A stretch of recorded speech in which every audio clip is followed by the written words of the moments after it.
అందరికీ నమస్కారం అండి. అందరూ ఎలా ఉన్నారు? మనం అందరం బాగుండాలని కోరుకుంటూ మన లైఫ్ టేల్స్కి స్వాగతం చెబుదాం. ఈరోజు మన కథ దురాశాపరుడు. బాగ్దాద్కు దగ్గరలో ఒక చిన్న పట్టణంలో ఇస్మాయిల్ అనే ఒక మాంసం కొట్టు వ్యాపారి ఉండేవాడు. వాడి దుకాణానికి దగ్గరలో మరెక్కడా కూడా మరొక మాంసం అనే దుకాణం లేకపోవటం వల్ల వాడి వ్యాపారం చాలా లాభసాటిగా సాగుతూ ఉండేది. ఒకరోజు ఇస్మాయిల్ దుకాణానికి ఒక ముసలివాడు వచ్చాడు. అతను వేసుకున్న దుస్తులను బట్టి అతడు విదేశీయుడని ఇస్మాయిల్ కనిపెట్టాడు. ముసలివాడు ఇస్మాయిల్ను కొంచెం లేతగా ఉండే మాంసం ఒక సేరు ఇవ్వమని అడిగాడు. ఆ రకం మాంసం కావాలంటే నువ్వు ఒక వెండి కాసును ఇవ్వవలసి వస్తుంది అన్నాడు ఇస్మాయిల్.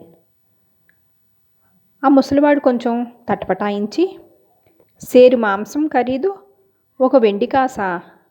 మా దేశంలో అయితే ఒక వెండి కాసుకి ఒక మంచి గొర్రెనే కొనుక్కోవచ్చు అన్నాడు. ఆ మాట వినగానే ఇస్మాయిల్కి కోపం తెచ్చుకుని, ఆ ధర చెల్లించడం నీకు ఇష్టం లేకపోతే వెంటనే నా దుకాణం నుంచి బయటికి వెళ్ళిపో అన్నాడు. అందుకు ఆ ముసలివాడు చిన్నగా చిరునవ్వు నవ్వి ఒక వెండి కాసుని ఇస్మాయిల్కి ఇచ్చి మాంసం తీసుకుని వెళ్ళిపోయాడు. మర్నాడు కూడా ఆ విదేశీ ముసలివాడు ఇస్మాయిల్ దుకాణానికి వచ్చాడు. అతను ఈసారి మాంసం ఖరీదు గురించి బేరం ఆడకుండా సేరు మాంసం తీసుకొని మరొక వెండి కాసును వాడికి ఇచ్చాడు.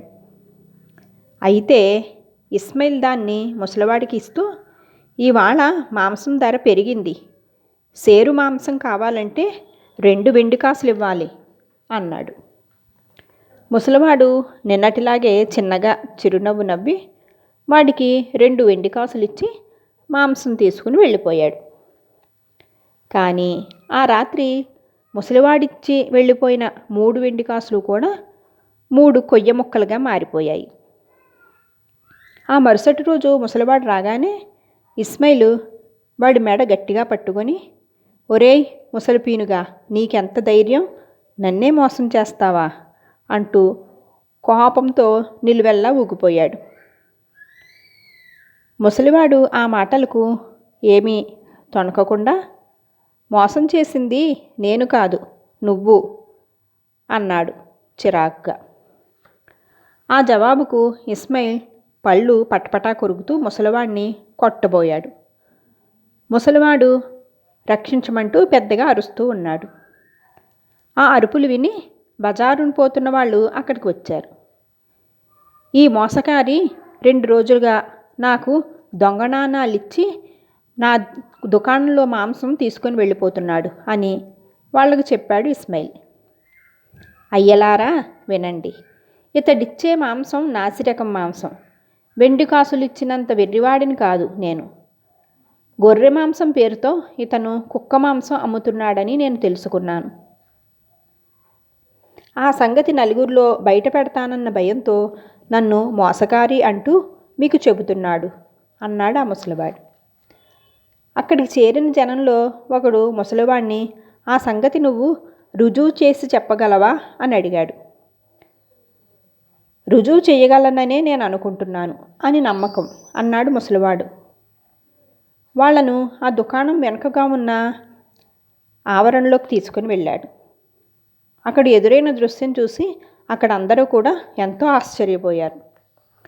ఇస్మాయిల్ ఆవరణలో కట్టేసిన గొర్రెలన్నీ కూడా ఒక క్షణంలోనే కుక్కలుగా మారిపోయాయి.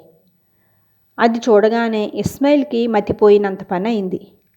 వాడు కొద్దిసేపటికి తేరుకొని, ముసలివాడు ఏవో మంత్రతంత్రాలు నేర్చుకున్న దుష్టుడని జనానికి చెప్పబోయేంతలో ఆ జనం వాణ్ణి 4 తన్ని చేతులు విడిచికట్టి పట్టణంలోని పాలకుడైన అమీర్ దగ్గరికి లాక్కుని పోయారు. అమీర్ జరిగిందంతా విని పట్టరాని కోపంతో, ఒరేయ్ నీచుడా, నా వంటవాడు కూడా ఎంతో కాలంగా నీ దుకాణంలోనే మాంసం కొంటున్నాడని నాకు తెలుసు, నిన్ను నిలువున చిత్రవధ చేసేస్తాను అంటూ ముందున్న పెద్ద పుస్తకం పేజీలు కొంచెం అటు ఇటు తిప్పి చూసి నిస్పృహగా, నువ్వు కొంతలో కొంత అదృష్టవంతుడివే. నీ నేరానికి మరణశిక్ష వెయ్యాలి అని అనుకున్నాను, కానీ శిక్షాస్మృతి ఒప్పుకోవటం లేదు అని తన భటులను పిలిచి, ఈ దుష్టుణ్ణి ముందు 101 కొరడా దెబ్బలు కొట్టండి, తర్వాత కుడికన్ను పొడి చేయండి. ఇది జరిగాక వీడిని తీసుకొని పోయి మన దేశ సరిహద్దులకు అవతల పారేసిరండి అని చెప్పి ఇస్మాయిల్తో, ఒరేయ్, నీ ఇల్లు, దుకాణం, నువ్వు కూడబెట్టిన ధనం అంతా సుల్తాన్ గారి పరం అయిపోయింది అన్నాడు. భటులు అమీర్ ఆజ్ఞ ప్రకారం ఇస్మాయిల్ను కొరడాలతో కొట్టి కుడికన్నును గుడ్డి చేసి వాడిని తీసుకొని పోయి ఆ దేశ సరిహద్దులకు అవతలో విసిరేశారు. అహంకారం మితిమీరిన ధనాశకు తనకు ఇంతటి దురవస్థకు కారణమయ్యిందని ఇస్మాయిల్ బాధపడుతూ కొన్నాళ్లకు మరొక నగరం చేరుకున్నాడు. అక్కడ వాడు బిచ్చమెత్తి కాలం గడుపుతూ ఉన్నాడు. అలా ఒకరోజు తోటి బిచ్చగాళ్ళు మాటల సందర్భంలో ఇస్మాయిల్తో, ఒరేయ్, ఈ నగర సుల్తాన్కి శకినాల పిచ్చి బాగా ఎక్కువ. ఒంటికన్నువాడు ఎదురుపడితే దుస్సహనంగా భావించి కొరడా దెబ్బల శిక్ష వేస్తాడు. ఆ కళ్ళల్లో కుడికన్ను గుడ్డిదైతే మాత్రం ఉరిశిక్షే.